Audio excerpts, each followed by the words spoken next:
Down at the National Gallery and in class, we were talking about Giorgione's works and how he uses landscape, in particular the pastoral landscape, to amplify the meaning of his religious pictures. Landscape seems to have been very, very important to Giorgione, and we'll see that there's a couple of works that he does where landscape plays an even larger role, not simply to underscore a religious narrative, but rather that landscape seems to be the subject of the picture in and of itself, independent of any kind of narrative, story, or history. The most important of these works is the so-called Tempest. We don't really know what title Giorgione might have given to it, but it's been called the Tempest for some centuries now because of the lightning strike in the background. You can see the sun or maybe the moon peeking out from behind the clouds, and just below that, what appears to be a bolt of lightning striking down. As we look at this picture, there seems to be some odd narrative going on with the figures in the foreground, but it's impossible to say exactly what. For example, the woman here nursing a child is nursing a child in a way that is very awkward. She doesn't hold the child on her lap, but rather sort of places her body in front of the child, so he has to lean over her thigh in order to get at her nipple. This means, of course, that her body is displayed to you, the viewer, slightly obscured behind that bush. So that plus her hair, that sort of elegant hairstyle coming down along the sides of her face, give it a certain erotic element, and I think this is emphasized by the way that the man looks at her, holding on to his pike, his staff, looking across directly at her nudity. She's there to be displayed, to be looked at, and that adds a certain sexual tension to the work. But there seems to be a more complicated allegory here that is more in keeping with the pastoral themes we've been talking about before. It's not just a picture about sex, although I think that's an undercurrent.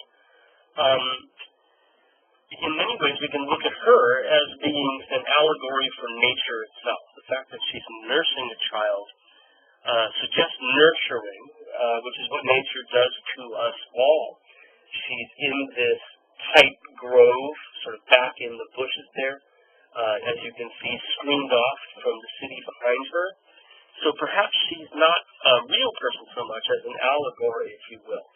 A figure that represents the idea of nature, rather than anyone who happens to be out in nature. If we follow this line of thinking, that would make the man on the left an allegory for the city, or a representative of the city, who has entered her world.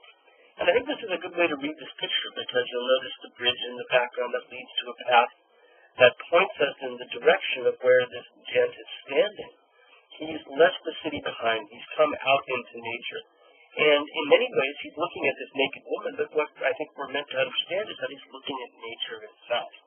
At the same time, I think Giorgione is having it both ways, as it were. That allegory plus the erotic overtones. The clothes that he wears identifies him as a contemporary Venetian.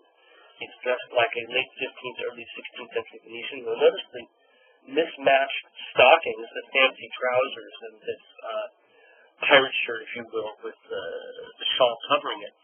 That identifies him very specifically as the member of a musical and dramatic group called the Company of the Stockings, that were identified by their miscolored stockings, brightly colored stockings, that performed religious and secular songs and dramas in Venice. So he's very much a representative of the contemporary world, the contemporary city itself. And here he's come out into the countryside. The storm of the title, the lightning strike that we see in the clouds in the background, might refer to some of the problems when the city meets the country. If we think about the pastoral landscape as presenting Arcadia, a place where time has stood still, where nature is unspoiled. Maybe Giorgione's picture is about nature being spoiled when the city makes its way there. What happens when the city encroaches on the countryside? What happens when we have urban sprawl away from the traditional boundaries of the city. And I think that that's a good way to read this picture, because if we look at the background, we'll notice that we have, again, a city that is in disrepair. Certainly a judgment on the city as not being a perfect place, but it's connected to the countryside where we are by a bridge, and there's a solitary figure crossing that bridge. So we are outside of the city. Here's a close-up of the bridge, and so we see that one figure moving their way across. As we follow the path around, you'll notice that the city seems to be coming this direction, or have maybe came this direction before. We have these either half-built or ruined walls and columns, symbols of the city having moved its way where it doesn't belong, into nature. It's abutting her world. And he's come even further still. So this picture, I think, drives home many of the things we've been talking about with pastoral landscapes, but at the same time divorces it from the religious narratives that we've always seen it attached to. Now, we have a couple of other giorgiones in local collections, very small ones, as a matter of fact. Two tiny giorgione panels, or from the Circle of Giorgione, certainly. This one in the Phillips collection, which is best known for its modern art collection. But Duncan Phillips loved Giorgione. And I think he loved Giorgione for exactly the things we're talking about with the Tempest. He loved this picture of the Tempest. One of the things he liked about it was that it was so modern, that it was divorced from traditional subjects and presented as a landscape for landscape's sake. He wrote a book on Giorgione called The Leadership of Giorgione, which really focused on how Giorgione was an important step in the path to modern art. Here we have, again, more figures in pastoral landscape. Again, we are separated from civilization by a river. A path leads its way to the foreground from the bridge crossing the river in the distant background. We have what appears to be a sunset just peeking through the valley and illuminating some of the buildings on the right. So again, the same sort of metaphors about we've moved away from civilization, we moved into nature where spectacular things happen. Here's a close-up. The figure on the left holding an hourglass can only be an allegory of time itself. So again, it's not a real person per se, but a personification. Time taking human form. Time passing. Directly next to it is a figure playing a violin of sorts. There's some debate on who this figure is. Could it just be the arts in general that survive the test of time? That's distinctly possible. Others have argued that maybe it's the mythological figure of Orpheus, O-R-P-H-E-U-S. Orpheus was a shepherd in ancient mythology who was able to play music that calmed or tamed the animals. And part of the reason to think that this is Orpheus is that there is, as you can see directly behind his hand, a cute little deer that has come out of the woods because of the song of our violin player, and is sort of crouching by his feet. So this seems to suggest that maybe our metaphor for the arts is in fact Orpheus himself, taming the animals. But again, I think the overall message is the same, that music is a virtue that withstands the test of time. Another work from the National Gallery may actually be from the exact same original context as the Phillips piece. It shows Venus and Cupid in a landscape, and both of these are almost exactly the same size. You can see the Venus and Cupid has been trimmed a bit, but they're both about the same width, and that's really quite narrow. It's only 8 inches wide, so imagine the width of a sheet of notebook paper.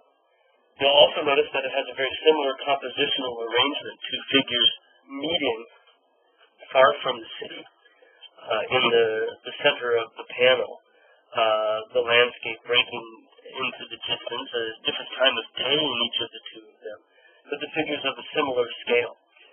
This helps us to think that maybe these were part of the same work. And what kind of work object that these two panels came from, or probably came from, is indicated by a closer investigation. You can maybe see on this detail a small bluish crack right in this sort of area there. This indicates a fill on the panel. There was originally a hole there where this bush was, and in fact it was a key slot. So each of these panels, again about 8 inches across, may have well decorated a casket, maybe a jewelry case or some other sort of fine casket, which is a common theme in art from the Middle Ages on, to find these panels that decorated wealthy people's jewelry cases. Let me give you an example that helps to back this up. This is up in the Walters Museum in Baltimore. It's an ivory-faced jewelry case, lid and a keyhole on the side for the latch. This is exactly probably what ours had. Where these two were and what else went with it, we're not 100% sure, but it was common in these kinds of cases to decorate the sides with images of love. And so the idea of Venus and Cupid would tie into this stanza theme, as would the idea of music making, as part of that. Certainly music is tied to courtship. So just to look a little bit closer to get the idea, in the Walters piece, we have on the lid a jousting scene, and then on either side of that jousting scene we have a lady presenting flowers to the triumphant knight. So the joust is for the honor of the lady, more ladies of the court looking on. Again, a medieval love scene. And on the opposite side, on our left, we can see, in fact, a group of knights attacking a castle. But this is the castle of love, and we can see the ladies are going to throw flowers at them to stop them from sieging the castle. And they're picking up the flowers and putting them in their baskets. And that's Cupid in the center at the top, who's firing back at the knights. So they're in it for war, but they're going to be converted to love. So Giorgione's piece is very, very similar to this, in that it shows in many ways some sort of exchange going on between Venus and Cupid. We're not sure what. But certainly the idea of focusing on Cupid and love would have been perfectly apropos for a jewelry box, which is exactly where this probably came from. And there's a few details here. On the left we have a figure carrying something on his head, or perhaps wearing a large turban, moving through our pastoral landscape here. And then on the right, and even up on the hill, we can see other figures. There, a shepherd with his staff, the distant walled city beyond, the standard motifs of pastoral landscapes. In the National Gallery, we also have this anonymous Venetian work that again brings us back to the theme of Orpheus, the shepherd whose music could in fact tame the animals. So that's exactly what we see, Orpheus seated in the center, playing his song, and the nature itself sort of settling down, having been brought to heel by his music. Here again, the nude woman behind him with the wand in her hand is probably the effects of his song, how his song tames nature. So she's maybe a symbol for hearing. She's directing his music to the animals in the background. And you'll notice that as she's sort of conducting this concert in the woods, there's a satyr in the foreground, and satyrs are usually poorly behaved. Remember the Bellini picture from the National Gallery. But here he's perfectly tamed. And again, another of these naked women as an allegory, as a personification, as a muse, puts her arm gently around his shoulder and says, hey, settle down. And that's exactly what's happening. The birds that we see all around are peacocks, many of them at least, and these are birds of paradise. These two, however, seem to be roosters perhaps, and you'll notice that they're not fighting. So again, it's that idea of nature brought at bay. There's our close-up of the two peacocks, much more obviously so, to suggest that this is Arcadia, this is perfect, this is Eden, if you will, paradise itself. Looking across the river from where Orpheus has tamed everything, we have a lion on the opposite side of that river. And we've seen so many times that our Venetian painters give us these boundaries between realms, and in this case, the boundaries between where Orpheus is and where the wilds are on the opposite shore. So there is a lion in the wilderness, and it seems as if the muse behind him on this tree stump is trying to tame that lion. We also see on the right-hand border another satyr, this one probably more wild than the one in the foreground, frolicking with the deer as they play in the woods, and even more deer, almost invisible on the left-hand side, directly along the border. Now, it's images like these that make Giorgione's Tempest much more easy to read. Once we understand this legacy of allegorical representations, physical embodiments of ideas in a supernatural landscape, if you will, out in the wild, a landscape where wonderful things take place, then his Tempest becomes much easier to read. It makes it easier for us to understand this woman as not just being a nursing lady from the town, but rather being someone who represents the very wilderness we are in, and the man from the city having moved his way there to, take a walk in the woods and being inspired by what he sees. That underscored by some of the dangers of urban sprawl, of the city moving into the countryside, and maybe the idea that there's some tension with this. The city simply doesn't belong here. Knowing the history of these earlier allegorical works helps us to understand works like the Tempest better. The woman is not just some woman from the city, but rather is someone who's deeply associated with nature, a representative of nature itself, just as the two figures in Orpheus are. In each of the two works, we have a harmonious nature that's separated from disharmony by water, and various elements within the landscape to suggest what happens when those two elements, those two realms, come together. This removes really all of the mystery from works like The Tempest, which have often confounded people as to what's exactly going on there. I don't want to say that there isn't this erotic undertone, but I think that there's more to it than that fits directly in with our study of pastoral landscapes. The artist Titian, who we'll spend quite a bit of time on, studied under Giorgione, and this work, which is the same year that Giorgione died, 1510 or so, is either Titian or Giorgione. I think the weight of opinion these days is leaning toward Titian, although some people suggest it might even have been started by Giorgione. But I think it's exactly the same theme that we have in the Tempest picture, which is to say city meeting country. Gentlemen from the city having gone out to the countryside.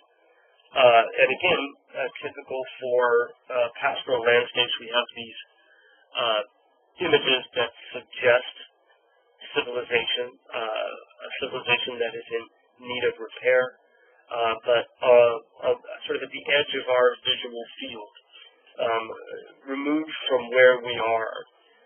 This is the last outpost of urban sprawl, if you will, rural sprawl, and we've come even further than that. The area that we are in is an area that's determined by shepherds and their activities. There is a shepherd with his flock on the right-hand side. You can see he's dressed in these earth tones, the same as the figure in the center, who is also a shepherd, the figure on the right. And he is now listening to the song by our representative of the city, our man from the company of the stockings, who is either learning a song from the shepherd or playing a song for the shepherd out in the countryside. I kind of like the idea that the shepherd is teaching him a song or two, simply because in the history of art, shepherds have long had a musical legacy. Here is Duccio's picture from the early 14th century in the National Gallery, showing the adoration of the shepherds being told that Christ has been born and being directed by the angel on the right where to go to see Christ.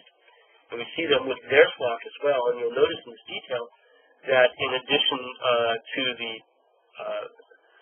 the flock and their little sheepdog, they also have a bagpipe with them as well. They are musical shepherds. And this was, in fact, quite common in the history of art to show shepherds as having a musical legacy. And so this, I think, certainly pulls over into the Titian picture as well. So again, the question is, what's going on in the center? Is the shepherd here teaching a song to our professional musician from the city, or is he listening to a kind of song he's never heard before from this musician? The nude woman is certainly again associated with the effects of music, just as we saw in that little Orpheus panel. But again, I think there's a strong sexual overtone here to this as well. Some suggested that she's the inspiration for the song. Others have suggested that she is the song's arousing effects on the shepherd. Because you'll notice that the shepherd is taking a peek behind the lute, and that their heads are in uncomfortable proximity to each other. That there's, again, a sort of erotic overtone between the exchange between these two men. And if we look at the two-dimensional layout of the elements on the picture plane, well, that pipe is placed exactly where an aroused shepherd might have his naughty parts. And, Freud said sometimes a pipe is just a pipe, but that ain't the case here. This pipe is more than just a pipe, and the way she holds it certainly suggests this sexual overtone to the piece. The other figure seems to be either pouring water into a well or drawing water out of a well. Either way, this is certainly a symbol of inspiration. So, again, these fit into the kinds of themes we've seen. People from the city have gone off to the country to find inspiration, and find that they do. And this inspiration is given human form, in particular the form of naked women that become our inspiration. Also in your textbook, another work by Titian that also deals very much with this same themes and gives us a clue to the erotic overtones of the pastoral concert on your left, is this image of the three ages of man. This is a fairly common image showing mankind in infancy, maturity, and old age. And so the putti with the two children on the right is infancy, the mature man on the left out in the countryside, and the old man contemplating skulls in the background. Again, we have pastoral elements in the landscape. There are shepherds with their flocks to be found behind the back of that woman. For maturity, we have a man who's gone off to the countryside. In this case, I don't think that woman is a personification. I think they've gone off there together, and they've just been up to no good. He's utterly spent. He's used up some of his youthful strength and virility, and she is trying to inspire him to join in again. Her bodice drops down to almost reveal all of her breasts, and she holds not one but two pipes, probably his and hers, and one can take that both literally. They've been playing the song together on the pipes, but also, again, the placement of that pipe, especially the lower one, making no sort of bones about it, so to speak, that this is in fact intended to be a metaphor for his for his manhood. She wants him to come back and have another round of love making. The sexual overtones of this, right, and there they are closer up. Right? The sexual overtones of this is picked up by the youthfulness on the right-hand side, where we see the two children sleeping sitting by the tree, the little putti, maybe Cupid himself, stroking that tree. And again, this tree has a very strong phallic element here, as if this is what the children will learn how to do. The man has used up his strength. And then finally, in the background, the old man is tired at the end of the day, if you will, and contemplates his passing. So again, as we saw before, I think it's the understanding of these more straightforward allegories like the three ages of man that help us then to read more thoroughly and more successfully the pictures that are more poetic, more elusive, like the pastoral concert on your left. Once we know what the flute meant to Titian in pictures like the Three Ages of Man, we can then begin to see exactly what it means to Titian in other works from the same time